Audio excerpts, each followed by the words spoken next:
Hey Gators and sports fans, get all your Gator talk, news, analysis, and opinions on the Pod Up with Matthews in the Morning podcast.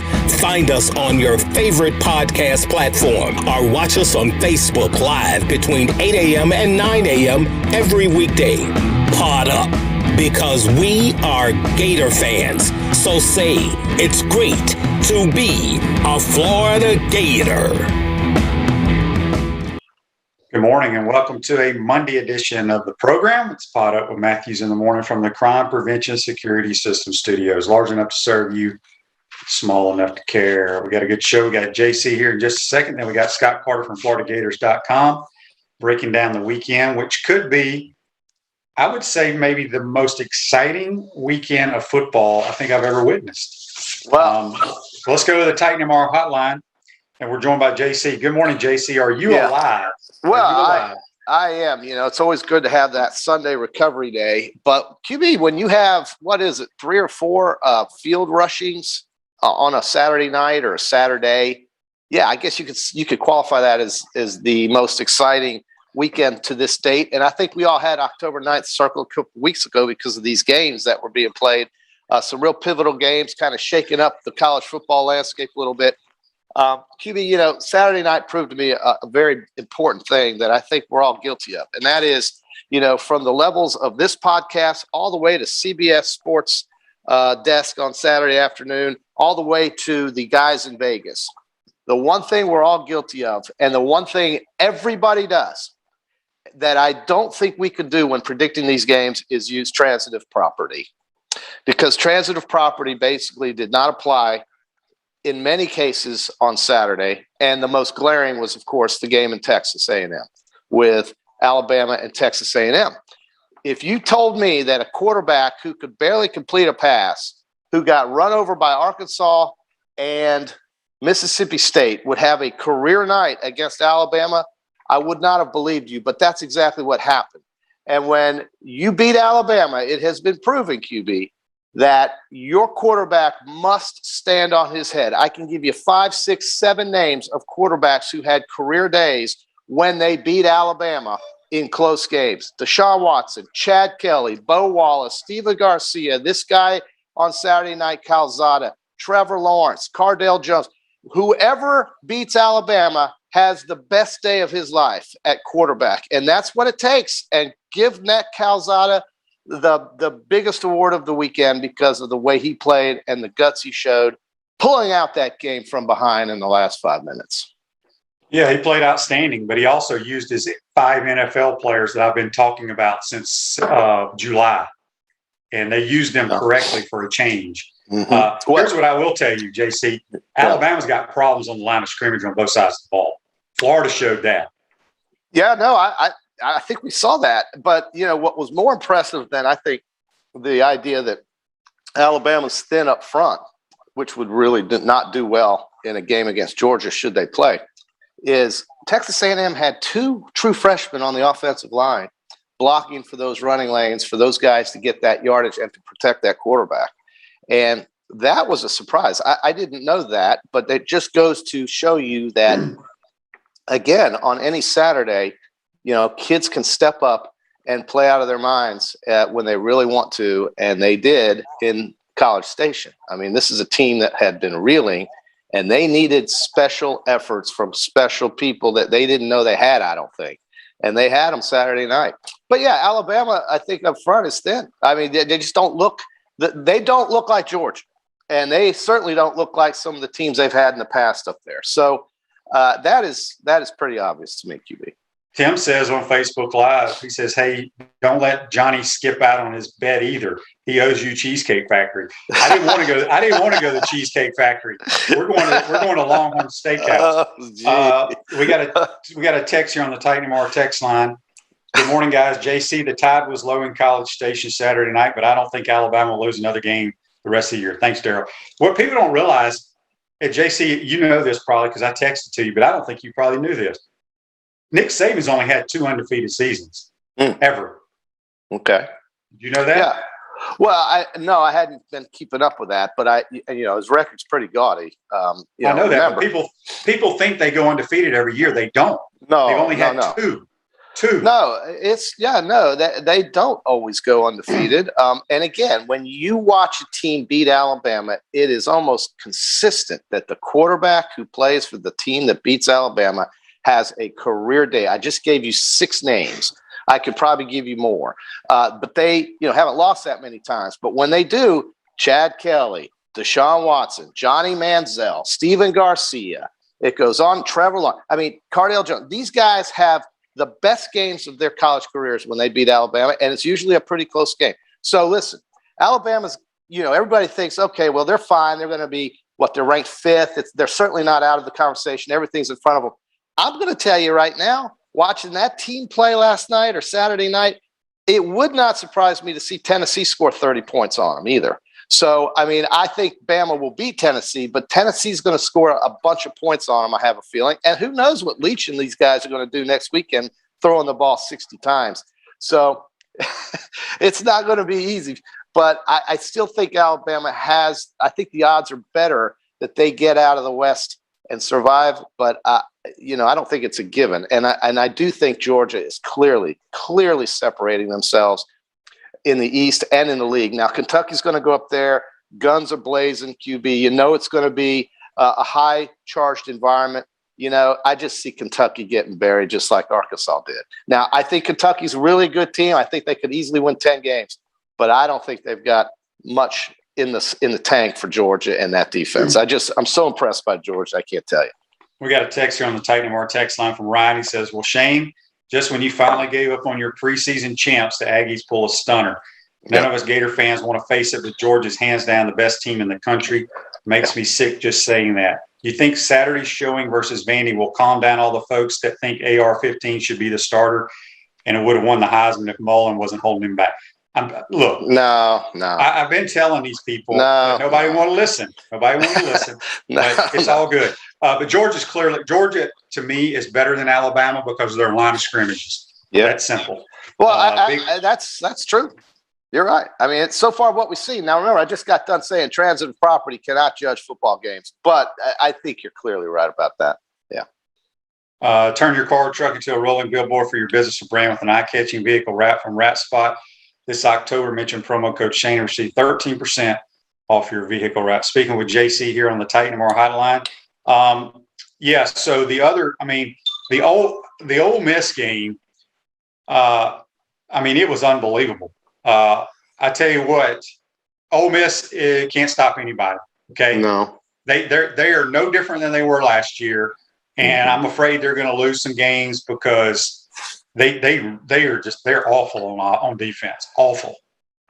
QB, I didn't see anything special out of Ole Miss, just because they beat Louisville and some teams like this. And I agree with you there. I do think Ole Miss is dangerous, though. They're the kind of team that with a little momentum can really ruin your day. And shockingly, I don't know if you saw this, but if you looked at the statistics for both quarterbacks, Jefferson had better numbers than. Oh, he played way better than Matt Corral. Corral, yeah, he did. And it's Arkansas just gave up 2 big throws. Yep. That busted coverage. On one play down the sideline when Lane threw his clipboard into the 5th row of Vaught Hemingway, the defender just literally watched the guy run by him. So that's such an easy play for the quarterback and receiver. I think Arkansas has, a tough 3-game stretch, but, going home will fix them. And listen, that's an 8-4, 7-5 type of team, and that's good. That's a good year for Arkansas. So, I tell you right now, we could be sitting in Baton Rouge wondering right now who our coach is going to be, and we're going to talk about LSU, I'm sure, this week. I don't know if Ed Orgeron deserves to be fired. I really don't because he had no business being the head coach. He will be fired. Book it. Well, QB, whatever you think of Ed Orgeron, he was the national coach of the year in 2019. He was in charge of the staff that he assembled that was responsible for the players that they got to win that title in convincing fashion. And, you have to credit that, don't you? I mean, his record is pretty good there. So, people are just not patient anymore. I think they've completely lost the idea that maybe 3, 4, 5 years. Now, I'm not saying administrations have lost this idea over timing, but fans, they've got a 1 to 2 year time horizon, it feels like. And administrations have 5 to 10 year time horizons. I don't think his overall record is very good, JC, if you throw out 1 year. I don't think it's very good. Well, he was 5-5 last year, and they didn't play in a bowl. So he was, 14-0 or whatever the year before. Right, but before that, wasn't very good. Listen, folks, he's 19-5 in the last 2 years, and right now I don't know what he is. What are they? 3-3? No, they're like 8-8. They're like 8-8 in their last 16 games. Okay, well, that's 8-8. Really? They lost. I'm pretty sure. Okay, yeah, I'm gonna have somebody.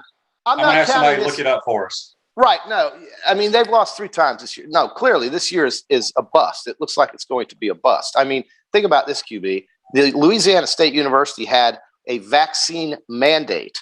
Not anymore. Right. Not anymore. I don't know what the miracle cure was over there in 2 months, but no longer is there a vaccine mandate because they're going to be begging people to show up at 11 o'clock in the morning to watch the Florida Gators play the Tigers in that stadium, which I think is the first time I can remember LSU having an 11 a.m. game, QB, in that stadium. I'm kind of glad it's 11 a.m. I can get back home. Yeah, I that's get right. There and get home. Are you flying out? Okay. The Red River Shootout, JC. My Sooners take it to your Longhorns. Well, look, Texas led that game. They spotted them a 21-point lead. They did. I tell you, the guy that saved the day is the guy that will start for Oklahoma the rest of the year. And Caleb Williams is their better quarterback right now. I don't think there is one doubt about it. And he made some acrobatic plays. Their receivers made some some of those catches those Oklahoma receivers made, and I'm sure you watched it because you watched the game. I think you watched the game. I watched the entire game. But those catches, those kids made, and, that quarterback, listen, they gave up 48 points and they feel great about it. I don't know. I mean, well, they feel great. You got to remember though, one was a kickoff. One was a kickoff return. Sure. And a block punt.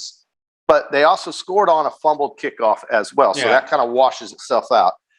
You did have a block punt, but still, I mean, Oklahoma hasn't shown me that, right? Let's just go straight to it.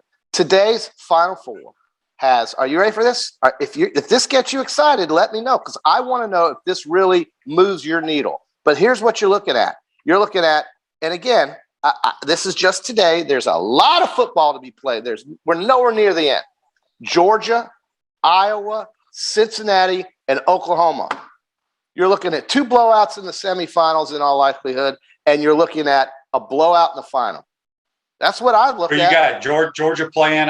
Georgia will blow out Oklahoma, and Iowa and Cincinnati. Who cares? And then after that Iowa-Cincinnati game that ends up 21-17, Georgia will embarrass the winner. That's what I got. Yeah. Well, anyway, that's fine. I mean, all I know is fine. I win the wager. Sooners move on as usual. The semis get they go up there and just take it to North Carolina. I mean, it wasn't even close. Well, so who's a bigger disappointment, LSU or North Carolina? Well, North Carolina was ranked in the top 10 in the beginning of the year. Right. It's by far North Carolina. Okay. Well, I don't think LSU expect to have 3 losses by now, but North Carolina has been a complete fraud. And I'm surprised because I think Mac Brown's a really, really good coach, but that quarterback just hasn't come through for them, and their defense is pretty miserable. So that's just the way it is. What did you think of the Iowa Penn State game? Did you watch any of it? Yes, I watched it, and Penn State dominated that game until their quarterback got hurt. They were up 20-3, and then they made a run. The poor kid, the backup for Penn State, had zero business playing at Penn State. He was probably one of those highly recruited guys because he's athletic, looks good in a combine, but he can't play a lick. And give Iowa credit; they took advantage of them losing their quarterback, came back and won. And they've got a cakewalk, dude. They're like Cincinnati. You look at the rest of their schedule as well as Cincinnati's. There's not an L on there. Now, it doesn't mean it won't happen. Iowa could easily lose at Nebraska. But Cincinnati's got absolutely nothing in front of them. Maybe SMU in a close one, but I don't see it. Although, again, who knows, right? SMU could throw for 700 yards against Cincinnati. I doubt it. But that's about all we've got. UCF is playing Cincinnati this weekend. They can't beat them without their starting quarterback. Oklahoma, on the other hand, has to play Baylor. I think they have Oklahoma State, of course, on the road in Bedlam. So there may be one or two games still left for them. Iowa State's still on the schedule, but it looks pretty clear for those teams, I think, to get to their championships. The game I'm looking forward to next week, I mean, obviously the CBS game is Georgia and Kentucky. Georgia's favored by 22. Exactly. Kentucky I think if you look at Kentucky's game plan, I don't know how they're going to score on Georgia. I don't think Levis. Now, again, here we go again. I'm making the same mistake I made before. Nobody thought Calzada could do what he did. How do you know Will Levis won't do something special? Calzada, I agree. He played against a different defense. I told you he's got 5 NFL guys on that offense. I hear you, and certainly Alabama's defense is not is a shell of its former self, and certainly not in the likings of Georgia's. And so Kentucky is going to be in for a rough day. Now, 22 points. That might be tempting. So the most interesting game in the SEC, in my opinion, is Ole Miss travels to Tennessee. Tennessee has played very well the last 2 weeks. Mm-hmm. But again, it's one of those deals where it's hard to judge. I mean, they're very much improved. They are. But they did it against Missouri and they did it against South Carolina. So we shall see. But that should be a very entertaining game. I think so too. I think you're looking at 100 points, maybe. Maybe. Could be for sure. JC, did you watch any of the NFL games yesterday? So I did, and I think the Bills. I tell you what, the game that the Chargers game with the Chargers and the drawing blank, the Cleveland Browns was like a college game. It felt like a college game, but this kid Herbert, 5 touchdown passes. He's got 2 towers on both ends, a big tight end, good running back. The Chargers are a team to keep your eye on. Buffalo, though, looks to be the class of the NFL, or at least the AFC. And I think that you could easily say that, the Packers are fortunate. The Bengals, poor Evan McPherson. That was the most – I mean, this kid, the former Gator kicker, and he's got a great leg. He thought he made the game winner. And we're going to see that on Come On Man tonight on Monday Night Football. There's no doubt we're going to see that. And the poor kid thought he made the field goal, and it clipped the flag up at the top of the goalpost. I mean, kid's got a great leg. It's just Cincinnati probably should have won that game. Well, they missed between Green Bay. Between the Packers and the Bengals, they missed 5 straight game winners. I've never seen that. I haven't either, but I really felt bad for poor little Evan McPherson. I mean, he thought he won the game. He's celebrating, and the holder's saying, bro, check it out. You didn't make the field. So there were 18 games this is for I think the entire 5-week season. Yeah. 18 games with game-winning scores in the final minutes of regulation or in overtime this season. Yeah. It's the most in a 5 weeks of all time in the NFL. Been crazy. So we have a buddy who knows Mark Brunell, and quite well, actually. How do you think those Lions are feeling right about now? They're feeling exactly how our buddy, the guy that coaches for them, told me how they were going to feel every week this year. Yeah, but they were terrible. They are a 66-yard field goal and a missed botched delay of game penalty, as well as a 54-yard field goal and one other game away from being 3-2. But I don't think there's terrible. Can say those type of things, though. Well, but no, come on. I mean, they've lost 2 games. They're awful. The last 2 weeks, QB, they've lost 2 games on the last play on a field goal that it was further than 50 yards. Dude, that's just cursed. They're 50 cursed. yarders are easy these days. Well, the wind was blowing. Not last night. It wasn't. Actually, you know what? The last 2 games were indoors. The game against the Ravens was in Detroit, and this one is in Minnesota. Those are indoor stadiums. So you're right. Those were, I guess you could consider them chip shots in the NFL for these kids, but who kicked the ball today. But, Giants, terrible luck yesterday against Dallas. I mean, all these players going down. Poor Barkley with the ankle sprain. It seems like to me every year the Giants lose like 7 starters every single year. They're cursed too. They're cursed too. And really, I say this about the Bills, but does anybody want to play Tampa in a game that matters? They all matter. Maybe Buffalo.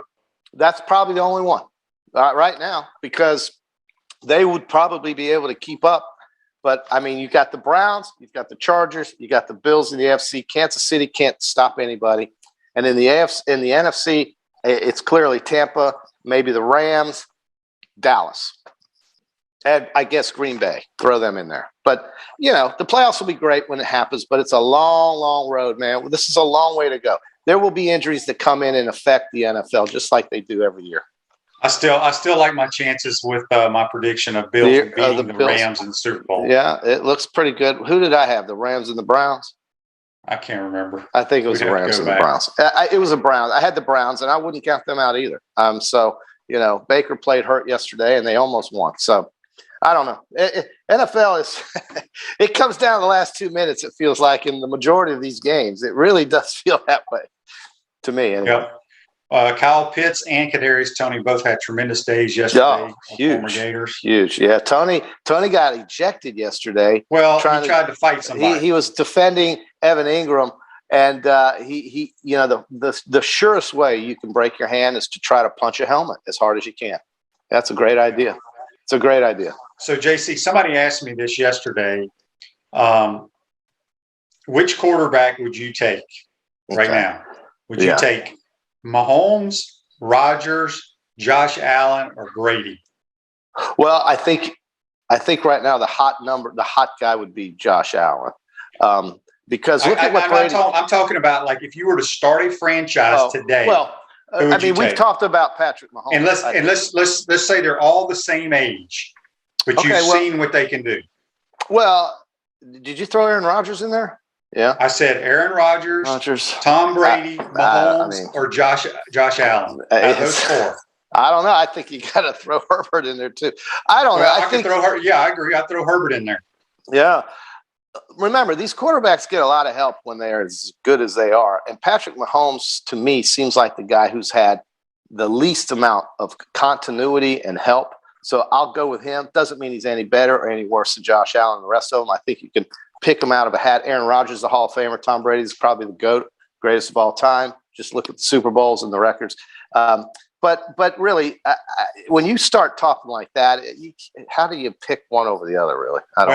If I was to start, if they were all the same age and I've seen what they could do, I still go with Aaron Rodgers. I think he's the most gifted and most talented guy I've ever seen throw the football. Before we let you go, JC, okay. I've been watching baseball because I told you I watched playoff baseball. Yeah. The most ridiculous thing happened to the Rays last night. Did you see it? Oh, it's horrible. I spun around. I cannot believe they have got to change that rule. That's the biggest BS call I've ever seen in all of sports. It is. And I'm not blaming the Red Sox here. This just happened. But to just give 2 bases, those guys were clearly going to score. You gotta be realistic about it. And I knew as soon as they made that a ground rule double that Mike Zunino was going to strike out and Boston was going to win. Everybody knew it. I mean, everybody knew it. But Tampa Bay did get shafted there. What's the rule? They have to go by what the rule is, and it's just a bad break for the Rays, man. It could cost them the series in the season. They better win today. Well, they have to win today to force a 7th game or a 5th game rather. But I just felt terrible for the Rays. Listen. In game 2, they jumped out to a 5-1 or 5-2 lead, and Boston bombed them. And I'm really surprised that they're losing this series. I don't think they're going to lose yet because I think they can win today or will. But bad luck yesterday. They get that game last night. They win that game. They probably close them out today. I really believe. The Astros, the White Sox stay alive. They blast the Astros. Yeah, and big Giants and Dodgers tonight. Braves, Brewers. Who do you got? Those are both 1-1, right? Those are both 1-1. Okay. Well, we got. Atlanta is just quietly going about their business. That Brewers, it's almost like nobody even knows they're playing. It feels, but I know Braves fans do know that. The Giants and Dodgers, that's the biggest rivalry outside of the Yankees and Red Sox in baseball, and it's so removed from our collectiveness here in the East and the Mid-East part of the country that collective consciousness that I mean, did you know they were tied 1-1? I guess you did. Yeah, but I still think the Astros, how much? I think the Astros are going to win the American League. Their lineup is just sick. Well, I mean, it's not a bad pick. I'm still pulling for the Rays, though, obviously, but I can't take the Red Sox. No, can't be the Red Sox. Please don't let it be the Red Sox. I don't want them. Joseph wants to know here real quick, JC, before we let you go. He says, let's talk Gators. Who else felt like that was the worst 42-0 win you could have? Nothing about that game made me feel like we had a chance against Georgia. Well, I mean, like I said, we could have gotten 22 guys off the street and practiced for about a week and gave Vandy a game because I told you they're the worst team I've ever seen in the Southeastern Conference. Their kicker stinks. They should have brought Sarah Fuller back. She would have made a couple of those. Was that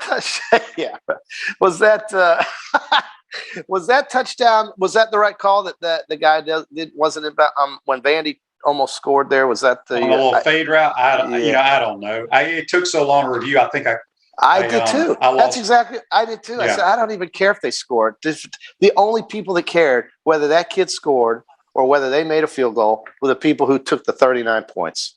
That's it. It's just a waste of time playing Vanderbilt. I know you have to. They're on the schedule. I wish they were not in the conference. I say get them out. But, look, LSU will be a more competitive game. Florida still should win this game. I mean, what are they, a double-digit favorite against LSU? Yeah. LSU can't run the ball, and the quarterback's average. So, I don't know. Wesley asked, will Vanderbilt score on an SEC defense this year? Have they not scored? Well, they didn't against Georgia. I guess Wesley would know. Oh, and by the way, speaking of bad teams, how about those UMass Minutemen? They had a field storming event up there. Now, when you storm the field because you beat the UConn Huskies, baby. Well, neither team had won. I know, but I mean, you just beat UConn, so let's run out there. Why not? Well, they're excited. There's nothing wrong with that. Damn right. But I think the biggest surprise certainly was that A&M game we talked about, but Florida State's win was a surprise. And, it was just a tremendous weekend. That Texas-Oklahoma game, they'll be talking about that for a long, long time. I think it's just going to get better from here. Michigan got lucky, I think, to beat Nebraska. Martinez drops the ball. And then you had the Penn State, the Notre Dame game with Virginia Tech. Dude, they're down 8. How did Virginia Tech lose that game? Not only did they lose an 8-point lead in the trailing minutes. With like 2.5 minutes left in the game. How do you lose that game at home, man? Justin Fuente, boy, the luster's definitely come off him. And I don't know if it's whose fault it is for Virginia Tech to choke like they do seemingly in big games. But my gosh, Notre Dame had no business winning that game, and neither did – I don't think Michigan did either, but that was a close one.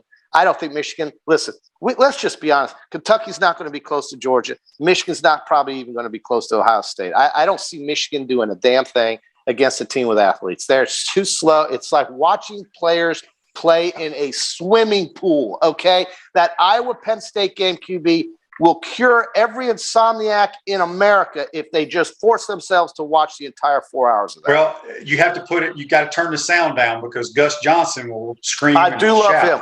I love him. When that kid scored for Iowa, touchdown Iowa.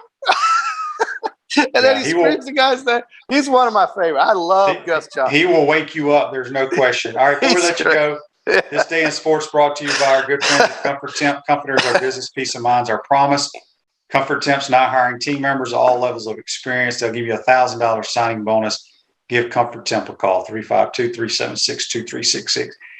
JC, in 1925, the New York Giants played their first NFL game, and they lost to Providence, 14-0. Were they playing the Friars? The Friars. I mean, who the hell is Providence? Good question.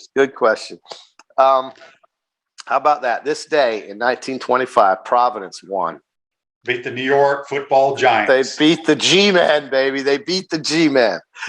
Speaking of that, boy, did you see that hit that Daniel Jones took, and he was wobbling? Poor kid. The helmet-to-helmet thing in the NFL, that just kind of happens. Let me tell you something. The targeting in college, though, bro.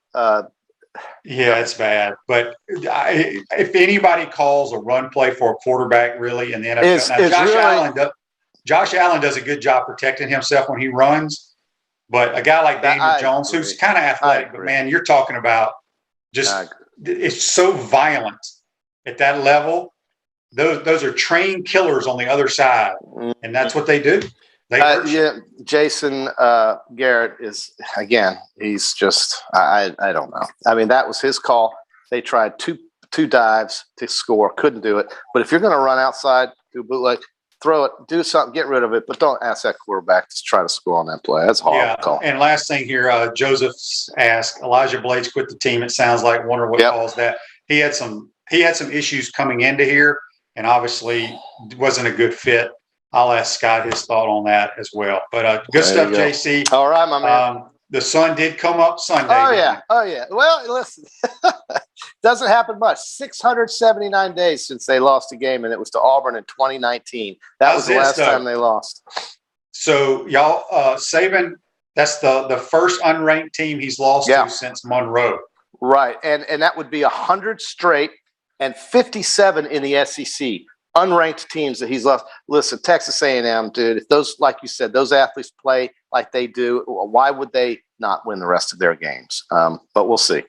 Yeah. All right, JC, we'll talk to you soon. We're going to take our first time out, come back. We'll be joined by FloridaGators.com senior writer Scott Carter. You're watching and listening to Pot Up with Matthews in the Morning. We want to take this moment to thank all our sponsors who keep the show going and pay the bills. Crime Prevention Security Systems, large enough to serve you, small enough to care. Titan MRI, Gainesville's only locally owned and operated MRI facility. Meldon Law, won't back down. Peachland Dental, Gator Nation's first choice for dentistry in Port Charlotte.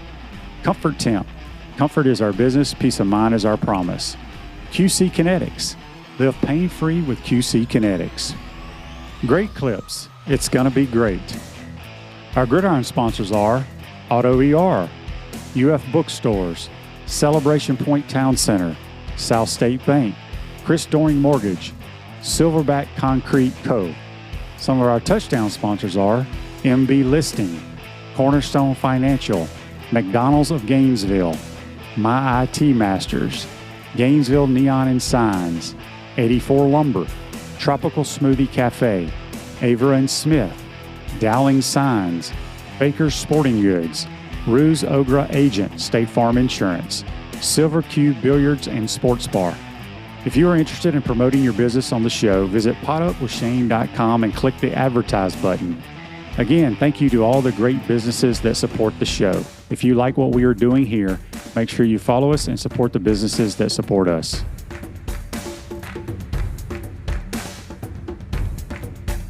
Visor's Tailgate and Rooftop Bar, located on top of Spurrier's Gridiron Grill in Celebration Point, is now open Thursday through Saturday. Visor's covered open-air bar is the perfect place to gather after work or meet up with friends. You'll love the handcrafted cocktails and elevated shareables available every Thursday through Saturday. Visor's Tailgate and Rooftop Bar is perfect for fans of great food, great drinks, and great weather. Visors not required. High spirits are highly encouraged. Visit spurriers.com/visors. Welcome back to the Crime Prevention Security System Studios, large enough to serve you, small enough to care.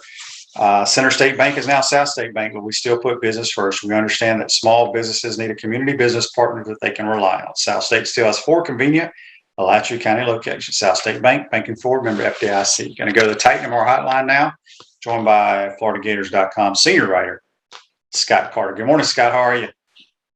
Hey, Shane, doing well. What a crazy weekend in the SEC, huh? I tell you, I was just talking to JC. I said between college football and the NFL, that might have been the most exciting and crazy weekend of football I've ever witnessed. It was unbelievable. Yeah, I mean, it just looks like it's going to be one of those seasons, Shane, where everything we think we might know is going to get tossed out the window, and we're going to be surprised on a weekly basis. That's part of it that makes it fun. It also makes a lot of fans, bite their nails off every weekend. So, but yeah, man, I mean, you just look at the SEC, what happened Saturday, and that's just one little slice of the football world, but it makes it interesting for the rest of the season. No question about it. Well, let's jump into the Gators' big win over Vanderbilt. Obviously, we all knew how bad Vanderbilt was coming in here. Coach Mullen wasn't very happy going in at halftime. Did he talk about that at all? I mean, some of the comments he made, and did he talk about any of that after the game? Yeah, he had a few more words for in his post-game press conference than he did at the halftime when he got stopped by the SEC network there. Basically, Shane, I mean, his thinking was, defensively, Vanderbilt, I think, had about 200 yards in the first half, and that did not sit well. They controlled possession for the most part. And, that's a bad Vanderbilt football team. I mean, they were hanging around closer than they should have. Part of that was, Florida's defense letting them do some things. Part of that was Florida's offense not staying on the field like Mullen had hoped. I mean, they did it early. They got the lead. But then it definitely got sloppy there in the second quarter. So by the time halftime rolled around, the Gators were ahead. But you could tell Mullen was not happy with the way they were playing. Second half, they really had the separation there in that 7-minute period in the third quarter when it went from 21-0 to 42-0.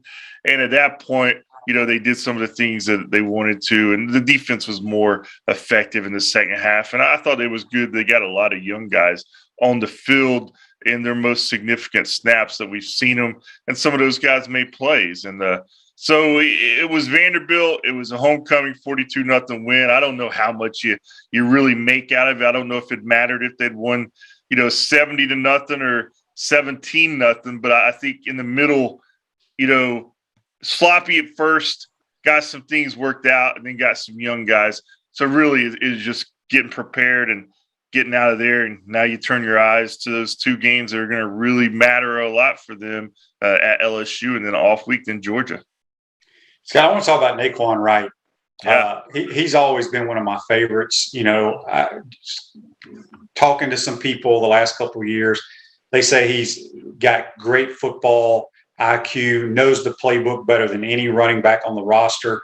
But, boy, he's a guy that can make people miss in the hole. He can catch the ball on the outside. But, boy, that one run he made was unbelievable. It really was. And afterward, he was asked about that a couple of times. And he really didn't care to talk too much about those cuts he made early in the run. He was mad that he didn't finish it off down at the end zone. And that's just a sign of a competitor. And you're right, Shane. I think, you look at him, he's not very big. I think he has some deceptive moves, though, and he's got a little, some deceptive speed on the outside. Just, I think, it's what's the old term? I mean, just a football player. I mean, that's about the only way. You can't coach some of that stuff. He has instincts that you either have or you don't. And I think it shows in his game.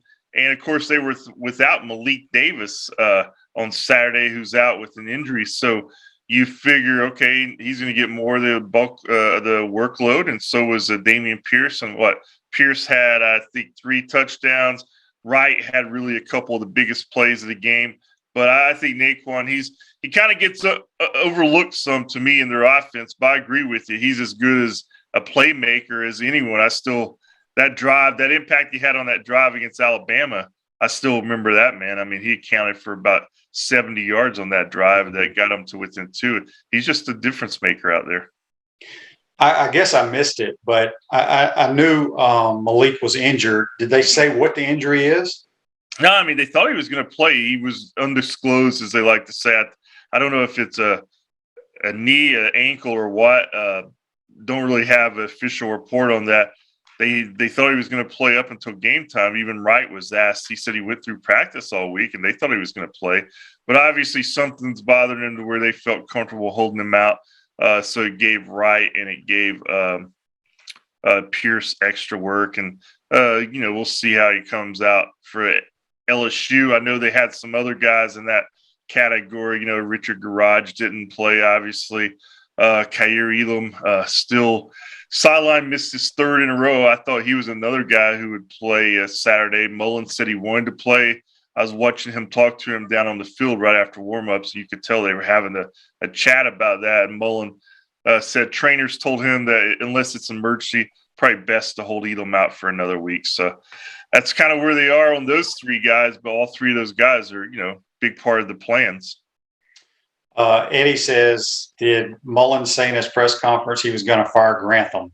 I don't know where that's coming from. I think our defense has played pretty well for the most part this year. Joseph asked on Facebook Live, brought to you by Meldon Law, does the QB controversy quiet down any after this past weekend? Yeah, I think I think for people who really kind of look at it and know what's going on, I don't think there's much of a controversy there right now, Shane. I know Anthony Richardson has fans excited, rightfully so. And the old saying that the backup quarterback's always the most popular on the team, it's never been more true probably as this year for the Gators. But I'm watching what Emory's doing out there.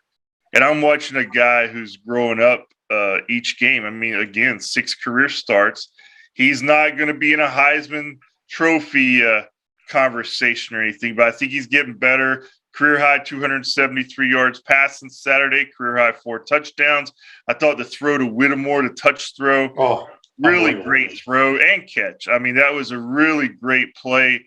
That was a kind of pass I don't really think I've seen Emory make before. I've seen him throw to tight ones across the middle or down the field, but that was a touch pass in the corner of the end zone. It was the only place where it could have been a play made, and he put it there. And so I think we're seeing some improvement there. Anthony obviously came in, was not his best performance. I just think he's rusty. I think they're trying to give him some more plays in the playbook.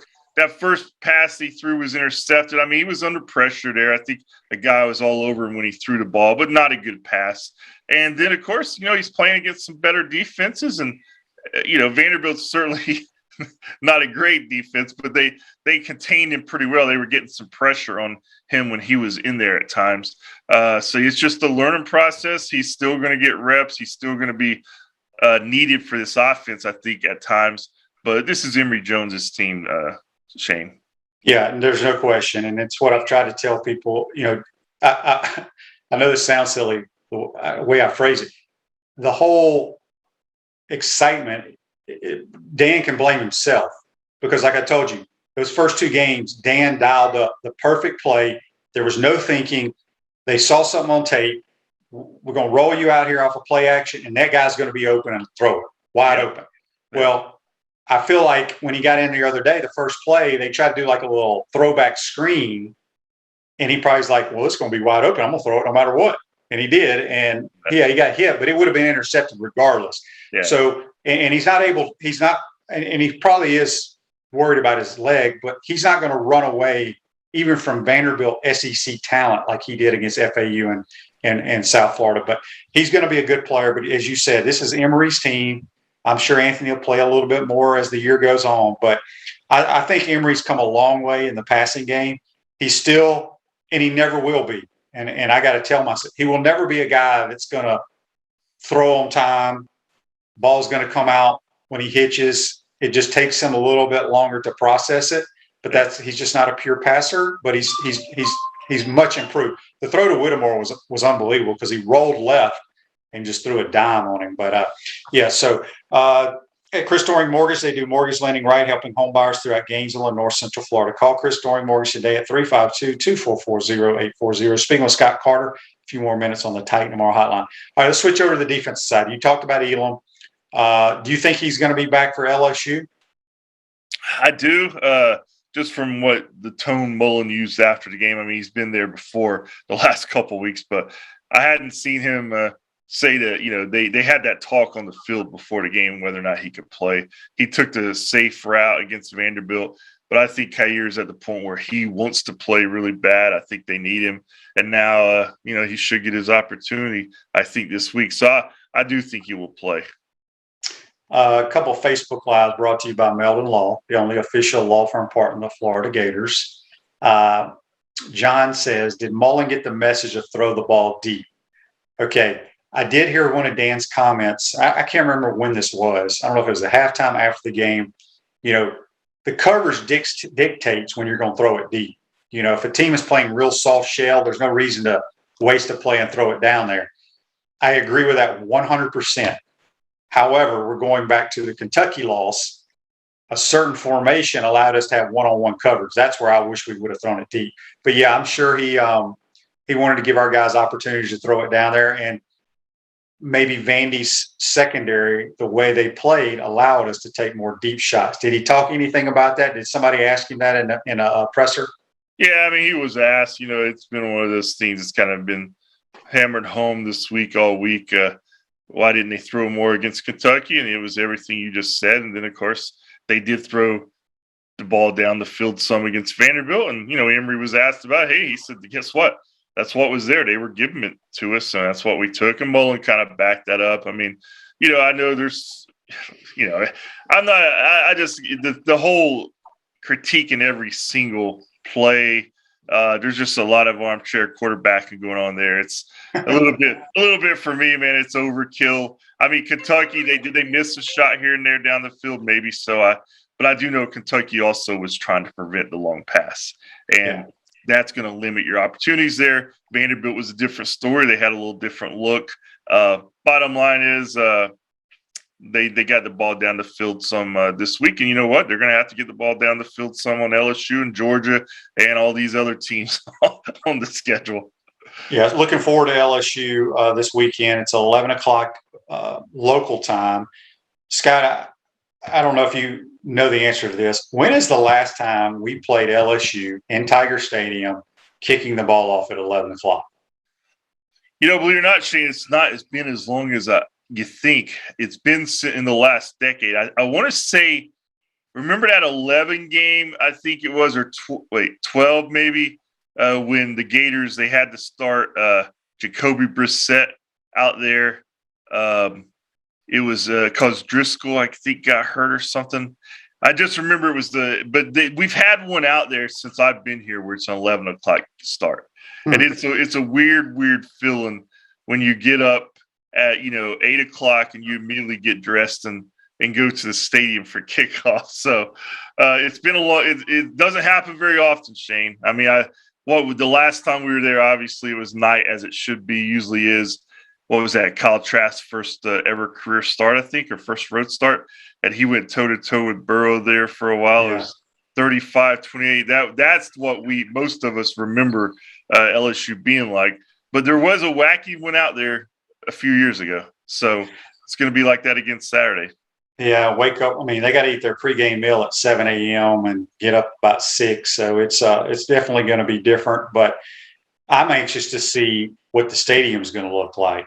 Yeah. LSU coming in at 3-3, 11 o'clock start. Those Cajuns love those night games, so I'm curious what the attendance will be. Scott, before we let you go, I just want to get your thoughts. As you said, it was a crazy weekend around college football. Georgia looks, very dominating as they have all year. Alabama goes down. Just your overall thoughts of the league. I mean, right now it's Georgia's the premier team. I mean, look at the standings, though. You got 2 undefeated teams in the SEC. Guess what? They're both in the SEC East. Been a while since we've said that, Shane.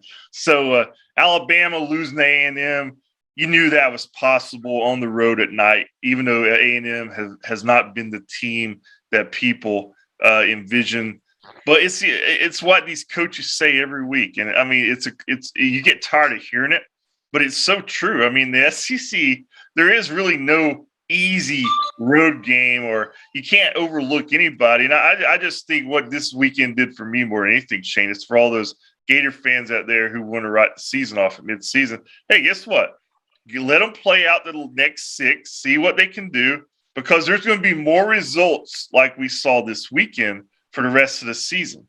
So, it's all going to come down to, can they beat Georgia, and can Georgia lose to anybody? I mean, they really do look good. And, of course, I'm not writing off Kentucky. I mean, I know a lot of people don't put them in the same category right now as Georgia, obviously, but I think Kentucky's a pretty good team. And that loss to the win over the Gators will look better for them each game they go out and win. So it's going to be fun. Yeah, no question. Just wish we would have missed that field goal. I know, man. Miss it. Just miss it. We win the game. All right, Scott. Good stuff as always, buddy. We'll talk to you next week. All right, Shane. You guys have a good one. That's Scott Carter. Join us on the Titan MR hotline. Going to take our final time out of the program, come back, wrap up the Monday edition. We want to take this moment to thank all our sponsors who keep the show going and pay the bills. Crime Prevention Security Systems, large enough to serve you, small enough to care. Titan MRI, Gainesville's only locally owned and operated MRI facility. Meldon Law, won't back down. Peachland Dental, Gator Nation's first choice for dentistry in Port Charlotte. Comfort Temp, comfort is our business, peace of mind is our promise. QC Kinetics, live pain-free with QC Kinetics. Great Clips, it's gonna be great.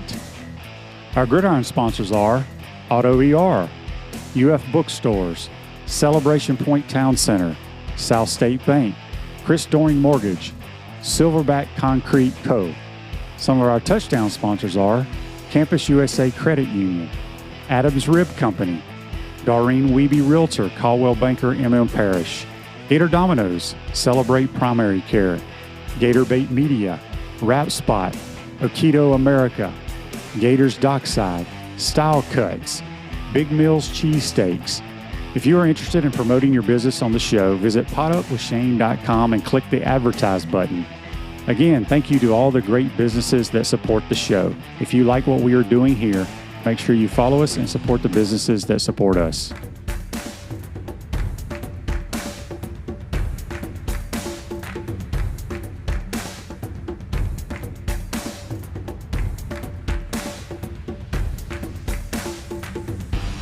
Visors Tailgate and Rooftop Bar, located on top of Spurrier's Gridiron Grill in Celebration Point, is now open Thursday through Saturday. Visors Covered Open Air Bar is the perfect place to gather after work or meet up with friends. You'll love the handcrafted cocktails and elevated shareables available every Thursday through Saturday. Visors Tailgate and Rooftop Bar is perfect for fans of great food, great drinks, and great weather. Visors not required. High spirits are highly encouraged. Visit spurriers.com/visors. Welcome back to the Crime Prevention Security System Studios, Celebration Points, where the Gators go to celebrate with premium brands like Nike, Prime and Pearl, Regal Cinemas, Medici, Dave & Buster's, Skechers, and the HBC's new restaurant, Spurrier's Gridiron Grill. Make your reservations today at spurriers.com. And now open Thursday through Saturday, Visors Tailgate and Rooftop Bar. We'll see you at Celebration Point, where the Gators go to celebrate. I want to thank JC and Scott Carter for joining us on the Titan MRI hotline. Don't forget, you got Monday Night Football tonight. You got the Ravens hosting the Colts. Also, 4 games in Major League Baseball. A lot of 2 teams can wrap it up. The Astros and the White Sox play at 3:30. Rays and the Red Sox at 7. Giants Dodgers at 9:30 tonight. And the Braves, not a noon, but a 1 o'clock start. Their series is tied 1-1 back in Atlanta. So a lot of sports going on this afternoon. Hey, folks, if you got joint pain in your knees, shoulders, hip, or back that won't go away, you need to check out QC Kinetics for long-lasting relief. No surgery, drugs, or downtime. Schedule a free consultation at QC Kinetics, 352-400-4550. Call today, QC Kinetics, 352-400-4550. Big week here. Gators travel to Baton Rouge. Noon game here, Eastern Standard Time, 11 o'clock local time. I'll be there with Mick Hubert this week, calling the game. Looking forward to going to Death Valley. Hadn't been there in a long, long time. I wish it was a night game just for the atmosphere. I'm curious how many people are going to show up. There's a lot of rumblings there on the Bayou. They're sitting at 3-3. Not a very good football team. This is a game the Gators should win if they take care of business. But crazy things are happening in college football this year, no doubt about it. The one game that I'm looking forward to is Lane Kiffin going back to Knoxville, Tennessee, with the Vols and the Rebels. I think that's the 7:30 SEC network game. Today's show's a wrap, brought to you by Wrap Spot. Enjoy your day, folks, and we will see you tomorrow. Don't forget, tomorrow we'll have Trent Whittemore and Buddy Martin on the program. Take care.